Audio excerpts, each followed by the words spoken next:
les marchés financiers avec IG Markets, CFD Trading.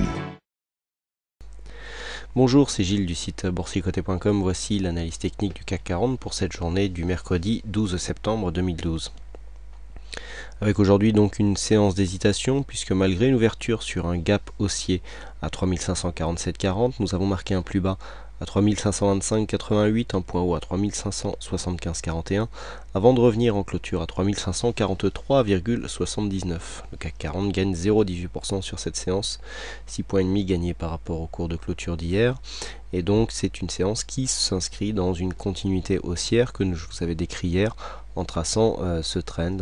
Je vous avais dit qu'il faudrait vérifier que cette zone ne soit pas enfoncée. Du point de vue des indicateurs, pas de gros changements puisque nous avons toujours un RSI qui navigue plutôt en zone neutre, un stochastique qui est toujours ici plutôt sur une phase haussière, même si ce n'est pas un signal à proprement parler. Le MACD lui aussi est toujours en dynamique haussière, donc pas de changement du point de vue de ces indicateurs.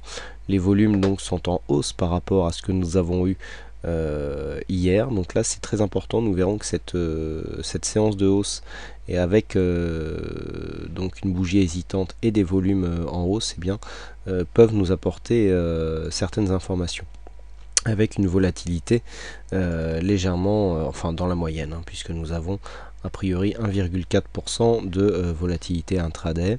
Donc bon, au niveau de cette tendance, on vient confirmer quand même des points techniques, à savoir ce support ici qui s'est fait donc support aujourd'hui. Si on regarde donc le point haut du 21 août 2012, on s'aperçoit que ce point haut à quelques points près est exactement le même que le point bas du jour, à savoir on avait 3523,85 sur le plus haut et aujourd'hui sur le plus bas on a 3525,88.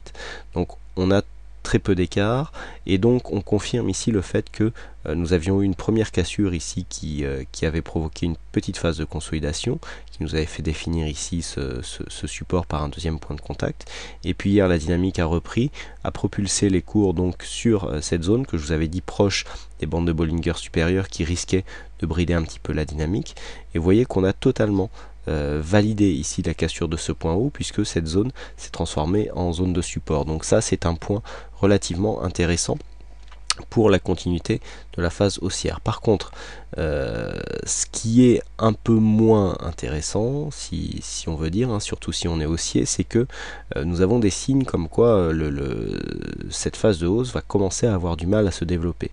On a eu du mal à monter ici en direction de la résistance des 3581 points.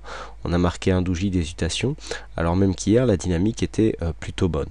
Alors on a préservé ici cette zone, mais le fait d'avoir beaucoup de volume sur une phase d'hésitation, sur une bougie d'hésitation, puisque nous avons une bougie en forme de doji ici, nous donne la possibilité d'avoir un retournement de tendance. Donc nous sommes plutôt dans une tendance haussière, et donc le fait d'avoir un doji comme ça avec une forte hausse des volumes, nous donne une probabilité non négligeable d'avoir un retournement et donc une phase baissière pour la prochaine séance. Alors demain, il y aura deux zones importantes à surveiller, à savoir cette zone de plus bas que nous avons eu aujourd'hui à 3525 points, et ici cette zone de support oblique, puisque nous avons ici le support qui passe ici à 3535. Alors 3535,25 seront les deux zones à surveiller pour demain, puisque un enfoncement de cette zone nous placerait dans une cassure de la dynamique haussière qui est en train de se développer, et donc donnerait du pendant à cette phase ici avec une forte bougie haussière, une bougie hésitante avec de forts volumes. Donc là on pourra avoir une phase de consolidation qui interviendrait sur une cassure ici de ces deux points techniques. Par contre, à l'inverse, si on vient ici préserver notamment cette zone des 3535 et que l'on provoque une cassure ici des 3581 en direction des 3600 points, là on sera toujours dans l'entretien, dans la continuité de cette tendance haussière, puisque on voit ici que ce trend est relativement bien porté. Toutefois, vous voyez que ici la bande de Bollinger qui se rapproche dangereusement de la zone de support et donc zone normalement basse de la tendance haussière, fait craindre qu'il faudrait vraiment une grosse explosion pour que la tendance se pérennise. Donc quand on sait que ici cette zone des 3600 points est une zone de résistance relativement importante, on peut craindre, même après un contact ici des 3600, si toutefois il intervenait, eh bien un mouvement de recul assez sensible, puisque c'est l'objectif annoncé de beaucoup d'investisseurs, et donc on pourra avoir beaucoup de prises de bénéfices sur cette phase et donc provoquer une phase de consolidation. Donc les points à surveiller pour demain, je le répète, 3535,25. Donc tant qu'on est au-dessus de 3535, on est toujours en phase haussière.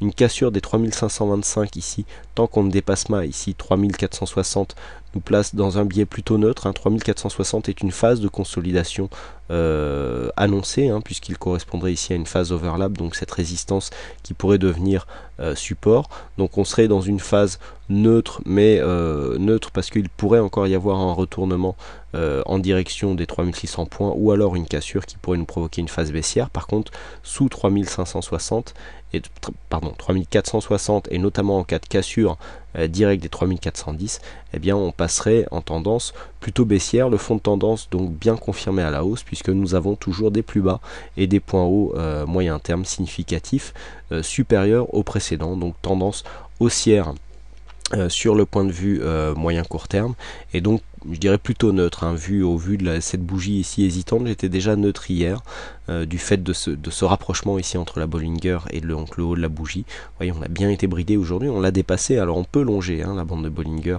c'est ce qui arrive sur les phases haussières. Vous voyez, là on avait eu du mal et ensuite on avait poussé justement cette Bollinger, donc ça peut très bien arriver, on peut repartir ici à la hausse, donc accompagné par cette bande, mais on sent ici que les cours commencent à être bridés par cette bande de Bollinger, qui est révélatrice en général d'une moyenne mobile plus un écart type. Donc on sait que par rapport à cette moyenne mobile, on est déjà à l'extrême de l'écart type, qui correspond à une moyenne, puisque en gros on dit qu'entre 85 et 90% des cours doivent être compris dans ces bandes de Bollinger. Donc voilà ce que l'on peut dire pour demain. Alors aujourd'hui c'est Albois qui a gagné au jeu du fixing, donc bravo à toi. Et puis quant à moi, il ne me reste plus qu'à vous souhaiter à toutes et à tous une bonne soirée, bonne chance dans votre aide, et je vous donne rendez-vous dès demain pour de prochaines analyses techniques en vidéo. Bonsoir à tous. Les marchés financiers avec IJ Markets, CFD Trading.